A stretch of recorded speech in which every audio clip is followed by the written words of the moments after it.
बड़ी मुश्किल में हूँ मैं किधर जाऊँ, फिर इधर आ जाती है। पाकिस्तान की 60% आबादी गरीब है और 40% आबादी फ़ौज है।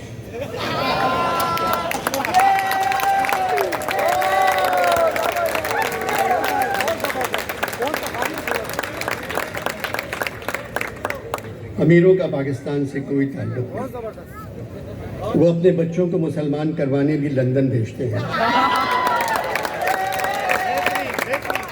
और कहते हैं यहाँ मुसलमान होने की सहूलत नहीं। बेरोज़गारी, बदहाली, महंगाई, परेशानी, पशेमानी, उदासी मुल्कों पर बादलों की तरह छा गई है। किसी को एहसास ही नहीं है कि वो इस मुल्क के साथ क्या कर रहे हैं। क्या बात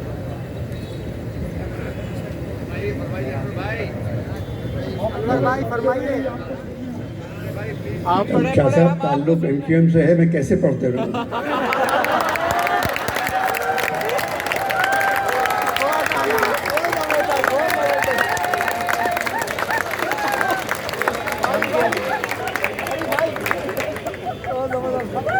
उदासी मुल्कों पर बादलों की तरह छा गई है। क्या बात है। किसी को एहसास ही नहीं कि वो इस मुल्क के साथ क्या कर रहे हैं। कब्जा मिल जाता है तो ऐवान तालियों से गूंज जाते हैं। क्या बात है। इसके बावजूद अहमद शाह का इसरार है मैं पाकिस्तान पर बात करूं, पाकिस्तानी कहानी सुनाऊं। हालात बदल गए शाह साहब। जो दिल में है, जो है ज़बां पे, दिल को नहीं उससे फ़ायदा। जो है ज़बां पे, दिल को नहीं उससे फ़ायदा। जो दिल में है वो ला नहीं सकते ज़बान पर। क्या बात है, क्या बात है, क्या बात है।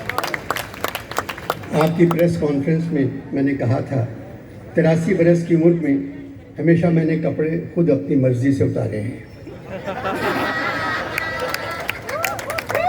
कुछ उल्टा सीधा बोलकर अपने कपड़े पंजाब पुलिस से नहीं उतरवाना चाहता। क्या बात है, बहुत ज़बरदस्त। पाकिस्तान 75 का हो गया। मैं पाकिस्तान से 8 बरस बड़ा हूँ। मेरी इन गुनाहगार आँखों ने पाकिस्तान को परवान चढ़ते कम और परवान उतरते ज़्यादा देखा। गरीब गरीब तरीन हो गए, अमीर अमीर तरीन। 14 अगस्त 1947, नया मुल्क, नया आसमान, खूबसूरत सरजमीन। 24 साल बाद आधी ज़मीन बंगालियों ने वापस ले ली। आधी ज़मीन जो बची थी वहाँ लोगों ने ख़रीद ली या बेच दी। अब सरजमीन में से सिर्फ ज़मीन गायब हो गई है। अंग्रेज़ी वाले सर बच गए। जिनके पास खरीदी हुई ज़मीन है बेचारे गरीब मजबूरन उनसे कहते हैं, सर ज़मीन कहाँ गई? इसके बावजूद पाक सरज़मीं शाद बात सुनकर खामोशी से खड़े हो जाते हैं। परचम सितारा व हिलाल से आंसू पूछते हैं और अंधेरों में गुम हो जाते हैं। कहानी पाकिस्तान की सुनेंगे आप? किस्सा मेरा सुनोगे तो जाती रहेगी नींद। किस्सा मेरा सुनोगे तो जाती रहेगी नींद। आराम चश्म मत रखो इस दास्तां से तुम। ये कह के जो रोया तो लगा कहने न कहमीर। सुनता नहीं मैं जुल्म रसीदों की कहानी। कहानी जुल्म रसीदों की है। मुझे शाह साहब की बात याद आ गई। अनवर भाई, आपको बोलने का चेक जब मिलेगा जब आप लोगों को खुश और हंसता हुआ रखेंगे। शाह साहब, जो काम हुकूमत का है वो मुझसे क्यों सौंप रहे हैं? हुकूमत का काम है लोगों को खुश रखना और हंसता हुआ रखना। हुकूमत ने अवाम को हंसता हुआ तो रखा है। अवाम वज़ीर आज़म और तमाम वज़ीरों के बयानात पर घंटों हंसते रहते हैं मगर खुश नहीं है। पाकिस्तान की कहानी एक फिल्म की तरह है जो 75 साल से चल रही है। हिदायतकार पंजाब।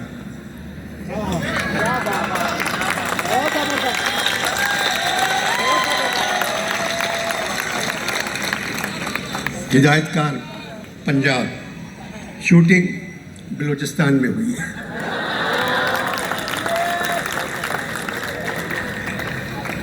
पसे पर्दा मौसीकी, आर्मी का बैंड। फिल्म का इंटरवल 1971 में होता है जब मशरक़ी पाकिस्तान बांग्लादेश बन गया।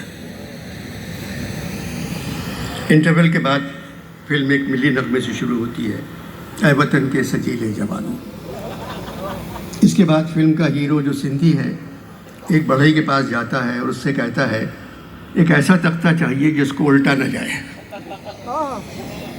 बढ़ई एक तख्ता बनाकर देता है जो 6 फीट चौड़ा और 4 फीट लंबा है। उसके दरमियान 3 फीट और 2.5 फीट का सुराख है। बढ़ई कहता है इस तख्ते को कोई उलट नहीं सकता, मगर इस तख्ते के दरमियान जो सुराख है तुम उसके नीचे जा सकते हो। इस मंजर के बाद आर्मी बैंड है मर्द मुजाहिद जाग ज़रा और वक्त शहादत आया बजाता हुआ गुजर जाता है।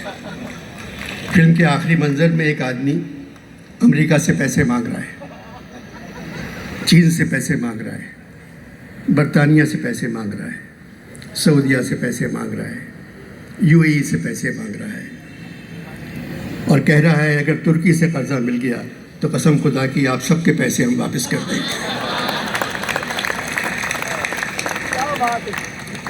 एक छोटा बच्चा आता है और वो आकर एक शेर पढ़ता है, खुदा से मांग जो कुछ मांग ना हो ऐ मुफलिस, खुदा से मांग जो कुछ मांग ना हो ऐ मुफलिस, यही वो दर है कि जिल्लत नहीं सवाल के बाद।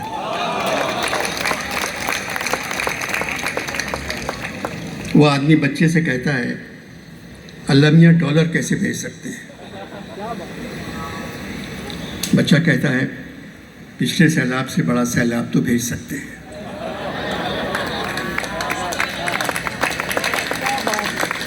फिर आपके दामन में डॉलरों की बारिश। अब सिर्फ तबाही और बर्बादी ही आपकी आमदनी का जरिया बन सकती है। जितनी तबाही उतनी बेहतरी। बेटे तुम तो क़यामत की बात कर रहे हो। मोहतरम क़यामत तो आ चुकी है। उसकी निशानियां पता है आपको क्या है? जब बुरे लोग अच्छे लोगों पर हुकूमत करने लगे,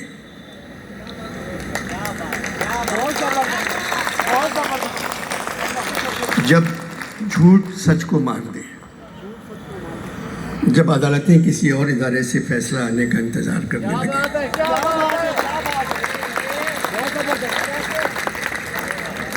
जब मौलाना वतन की माओ बेटियों और बहनों के लिए गंदी ज़बान इस्तेमाल करने लगे, जैसे उनकी माँ नहीं दोनों बाप थे।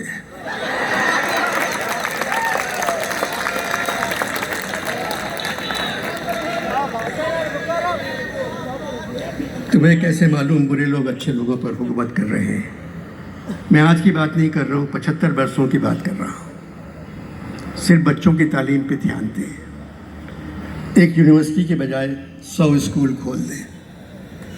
बच्चों के हाथों में किताबें दे दें ताकि मुस्तक़बिल में ज़्यादा अच्छे लोग अच्छे लोगों पर हुकूमत कर सकें। अच्छा ये बताओ बेटे, हम इस मुल्क को किस तरह ठीक कर सकते हैं?